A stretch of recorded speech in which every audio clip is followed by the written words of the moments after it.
Okay, so right from the start, we've got guilty pleas on some violations and a not guilty on another.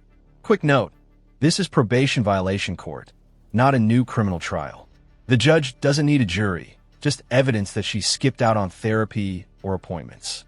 Lower standard, higher stakes. All right. To the allegation you failed to appear for your appointment with the probation officer scheduled at 8 a.m. on December 18th, how do you plead? To the allegation you failed to attend individual therapy at the guidance center scheduled on 12/12, how do you plead? Guilty. And then into the allegation you failed to attend your individual therapy on 12/13, how do you plead? Not guilty. All right. I'm going to accept two guilty pleas, knowing and voluntarily given. All right. So, saw you, Abigail, on the 10th. On the 10th, I let you turn yourself in for the day next door. I let you turn yourself in because I care more about your job than you do. So then, the day after that, I do this on Tuesday. You miss your guidance, your therapy appointment on Thursday. And then you miss your appointment with Kara yesterday. And it's like I don't know what you were thinking. Abigail, we've had trouble with you since you came in. It's not use violation. Oh, are you shocked by this? Wow, the judge is already frustrated. Notice how he says, I care more about your job than you do. That's not just scolding. That's the court reminding her probation is a second chance, and she's burning through it fast. Are you surprised? You should not be. You have consistently, if I count your violations, like I know that we're on number 7. If you look at them, number 7 is 3. Number 6 was 1, 2, 3, 4, right? I mean, it's like Kara's bunching them because it makes sense when you have that many violations in a short period of time. You're consistently, you think this is Abigail's court. It's not. Yes, you do.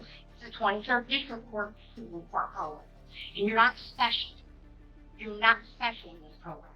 Everyone else has to show up and they do what they have to do to survive. But not Abigail. Abigail can cancel her appointments if she's sick, she can miss things. It's a consistent pattern. And the response they always get from you is like, well, I have a job. Well, your recovery is more important than your job. If you're sitting in Wayne County Jail, quite frankly, Abigail, on this, it should have been charged as a forward. You should have felony right now. Let's talk about your record for a minute. You had 3 drunk drivings. How long was your career? Right? What was your first one? February 2023. Okay. When was your second one? December last year. 23? Yes. Okay. Oh my gosh. When was your third? Oh. April of 24. 3 drunk drivings in a year? Less than a year? 3 DUIs in just over a year, and at only 23 years old. And the last one? Driving the wrong way on one of Michigan's busiest freeways. Question for you. Should repeat drunk driving like this be treated as addiction needing treatment or as straight-up criminal recklessness? What do you think? Am I bad at math? Oh, just over it. Just over a year. 3 drunk drivings. How old are you? 22. Your last drunk driving, Abigail, you drove the wrong way on which freeway? Which one? 75. We are miles out of Detroit. One of the busiest freeways in the state of Michigan. One of the busiest areas in the state of Michigan. And you drove the wrong way on the freeway. That's how drunk you were. Okay, well, we're going over it. I don't think you do. I genuinely do not think you understand. Then, you would stop on top of the tap of the car to get you to stop and get you from killing someone else, killing yourself. You're 23 years old. Your third one in just over a year. And you got a gift. One, you got your life. You're not dead. You're not in prison killing someone else, which is a miracle. Going the wrong way on one of the busiest freeways, probably in the country. We're in Motor City, and you're driving the wrong way on one of the busiest freeways outside of Detroit. Then, you get the benefit somehow of, instead of having a felony, you get the benefit of being a misdemeanor for this. In exchange, Here's the key point. Instead of a felony, she was given a misdemeanor with entry into a treatment court. That's a massive legal break, basically mercy from the system. But the trade-off is strict compliance. If she fails, that mercy evaporates. you have to do a treatment court program. That's the thing. And you should have been doing this. Should have. Or at least significant jail time. And you were given his gift. And you have squandered it. I have watched you since you've come into this program. You think you're better than the other women in the program. It's clear to me. You think that, well, I'm just sponsoring someone. And you have all this time for all of these other activities. You don't have time to show up. These things you have to do to stay out of jail. And I've had it. You're about to get the wake-up call of your life, Abigail. I am giving you, I'm about to give you the wake-up call of your life. Okay? Because, have you ever been to Wayne County Jail? No. Okay, you're about to go in just about 3 minutes. But let me tell you something. I have been to Wayne County Jail. I've been to Wayne County Jail a lot. I was there when I was a defense attorney, and I was there when I was a prosecutor. And it is not a nice place. It is not a pleasant place. Me giving you a day next door is not teaching you anything. I need you to understand you are looking at a hostage. Months. And quite frankly, even under a new facility, probably one of the grossest jails I've ever been in. And with people who are sitting in jail, awaiting trial or sentencing on pretty significant crimes. And you probably think you're better than them. You're not, Abigail. And there it is. The judge drops the hammer. 5 days in Wayne County Jail. Not symbolic, not overnight. Real jail time. This is what's known as a shock sentence, meant to scare a defendant into compliance before things spiral. So that's where you should be. So you are getting the wake-up call of your life.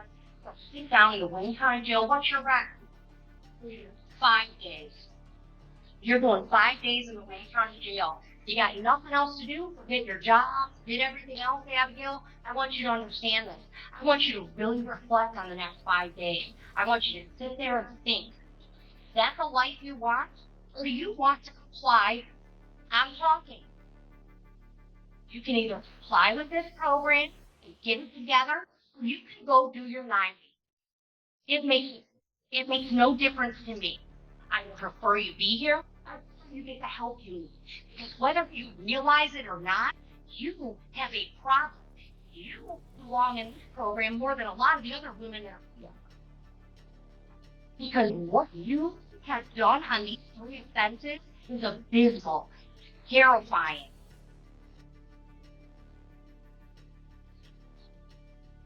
Doing your 5 days in the Wayne County Jail, I'm writing no early release. You're gonna really reflect. You'll be out for Christmas. My gut tells me to give you 7. I don't know that you deserve that yet. Going in right now, you'll get out in 5 days. No early release. Okay, fine. No, I don't need it. I don't care what you want. Okay, go ahead, Al. Go ahead. You just 7 days. Tell me what you got.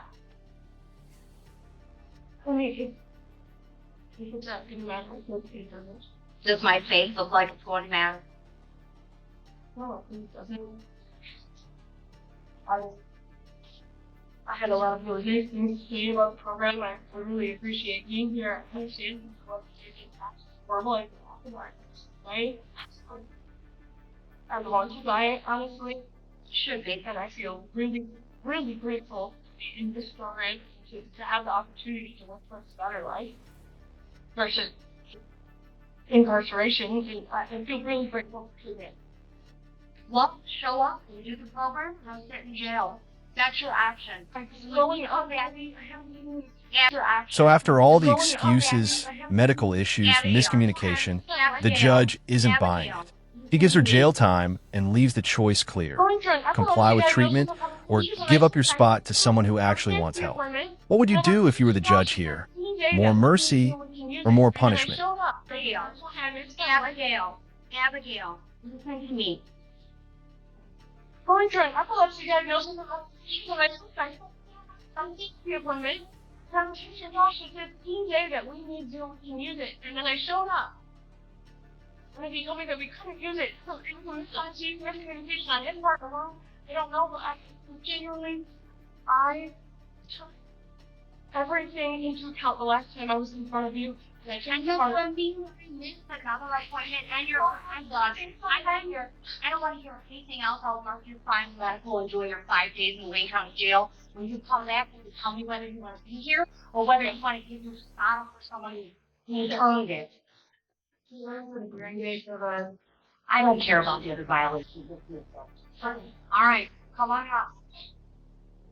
Mission advice. I need you real quick. I need to give you your appeal rights.